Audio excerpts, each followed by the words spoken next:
I want to welcome you to Thursday's edition of Holy Week Unwind.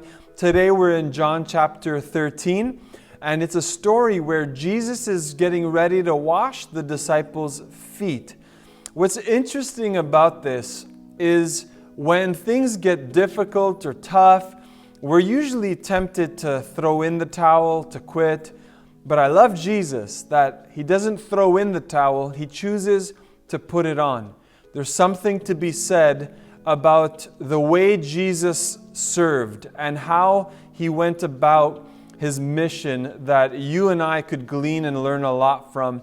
Let's jump in as we seek to discover what that actually looked like for Him. So John chapter 13, verse 1. Before the Passover celebration, Jesus knew that His hour had come to leave this world and to return to His Father. He had loved His disciples during His ministry on earth, and now He loved them to the very end.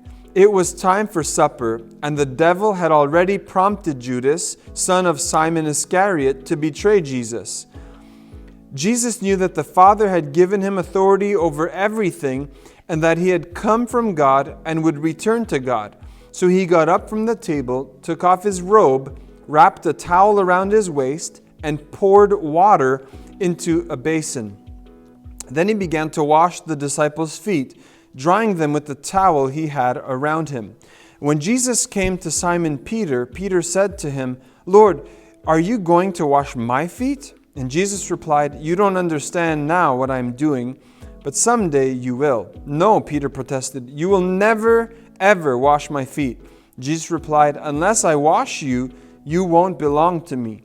Simon Peter exclaimed, "Then wash my hands and head as well, Lord, not just my feet." Jesus replied, "A person who has bathed all over does not need to wash except for the feet, to be entirely clean. And you disciples are clean, but not all of you." For Jesus knew who would betray Him. That is what He meant when He said, "Not all of you are clean." After washing their feet, He put on His robe again and sat down and asked, "Do you understand what I was doing? You call me teacher and Lord, and you are right, because that's what I am. And since I, your Lord and teacher, have washed your feet, you ought to wash each other's feet. I have given you an example to follow. Do as I have done to you. I tell you the truth, slaves are not greater than their master, nor is the messenger more important than the one who sends the message. Now that you know these things, God will bless you for doing them." And so the challenge Jesus issued to His disciples is, you've seen what I've done, now I want you to treat each other in the same way. And so the heartbeat of a Christian should not be, I want to be a leader, but if you want to be a leader, you got to be the servant of all. And so let's continue to serve one another as Jesus led us by that example, and love one another equally well. So as we get going on this day, listen, seek ways where you could serve one another and also love one another in the name of Jesus. God bless you and have a great week. This is Pastor Jonathan signing off on our Thursday edition of Holy Week Unwind.